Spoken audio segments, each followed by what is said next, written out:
Depuis des générations, on nous fait croire qu'être chrétien, c'est aller à l'église et espérer devenir pasteur ou louangeur. Depuis des générations, on invite des gens à l'église au lieu de faire entrer Jésus dans leur cœur. On les présente au pasteur, déjà débordé, qui fait le travail à notre place. Je dis stop. 1. Le christianisme ne se cantonne pas aux réunions d'église. 2. Les pasteurs n'ont pas tous les dons. 3. Dieu agit au travers de la communion fraternelle. Devenir acteur.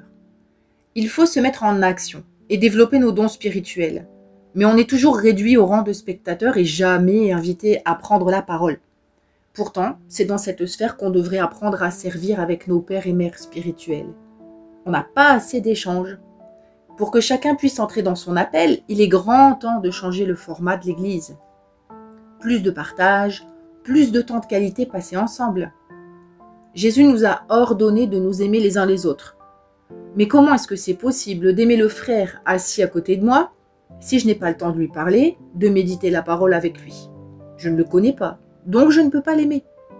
Certains me diront « Oh, il y a des groupes de maison pour ça. » Mais c'est trop restreint et impossible pour ceux qui ont des enfants en bas âge ou qui travaillent tard le soir. On doit être transformé par la parole de Dieu et visible dans le monde. On n'allume pas une lampe pour la cacher sous la table.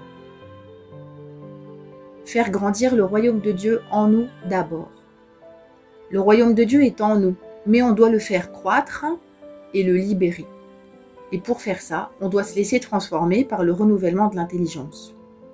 C'est en faisant ce que Dieu nous demande qu'il nous équipe de ses dons spirituels au cours de la marche. Alors n'attendons pas de manifester les dons pour le servir, parce que c'est le contraire. Dieu donne les dons quand on le sert. Témoignons, aimons, prions pour les gens. Amenons-les à la repentance, dans l'amour. Là, on le verra vraiment agir, et le monde le verra aussi. Jésus nous dit, celui qui m'aime vraiment, c'est celui qui retient mes commandements et qui les applique. Chacun d'entre nous doit donc passer par une véritable mort à soi-même pour pouvoir espérer porter du fruit. Nous devons entrer dans notre nouvelle identité en Jésus-Christ et comprendre maintenant qu'il ne s'agit plus de nous, mais de Christ qui vit en nous. Nos désirs, nos rêves doivent être remplacés par ceux de Dieu. Notre communion fraternelle aussi doit être réelle. On doit avoir de vrais amis chrétiens et pouvoir exprimer ce qu'on ressent et ce qu'on traverse sans se sentir jugé ni condamné. L'apôtre Jacques dit que c'est en se confessant les uns aux autres que nous sommes guéris. Mais comment faire ça si on ne prend pas le temps d'être ensemble? Dieu nous dit dans le psaume 133 que c'est quand on est ensemble qu'il fait couler la bénédiction. Souvent, on vient seul au culte et on repart seul, sans avoir eu un réel échange avec les autres. La Bible nous dit de racheter le temps et d'être rempli du Saint-Esprit. Mais que faisons-nous de notre temps? Est-ce qu'on s'entretient dans l'esprit? Quelle pensée occupe notre cœur? Paul le dit aux Philippiens, de ne se mettre en souci de rien, mais de se confier à Dieu, de sorte à garder nos cœurs dans la paix et nos pensées en Jésus. Matthieu le dit aussi dans le chapitre 6 de son évangile. Faites donc du règne de Dieu votre préoccupation première, et toutes ces choses vous seront données en plus. Chassez l'esprit religieux.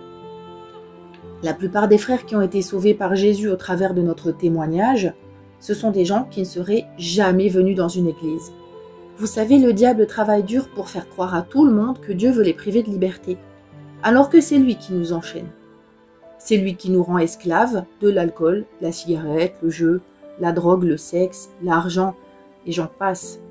C'est lui qui nous séduit, nous enchaîne, et il a le toupet de nous faire croire qu'on est libre. Jésus, lui, nous montre la vérité, et il nous libère de l'esclavage. C'est le genre de choses qu'on doit dire, mais à la place, on laisse les gens croire que Dieu veut les priver de plaisir et qu'ils doivent aller à l'église pour lui plaire. Prendre nos responsabilités.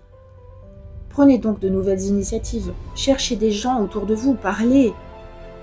Si on ne prie pas chaque jour pour que Dieu nous remplisse du Saint-Esprit et qu'il renouvelle notre intelligence, il ne se passera rien. Témoigner et prier pour le salut des gens qu'on rencontre n'est pas réservé aux évangélistes. J'entends ça trop souvent. C'est l'appel de tout le monde.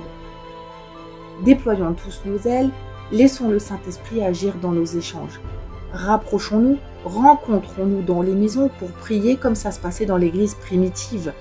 Invitons des gens et partageons l'évangile. Sortons Jésus de la boîte.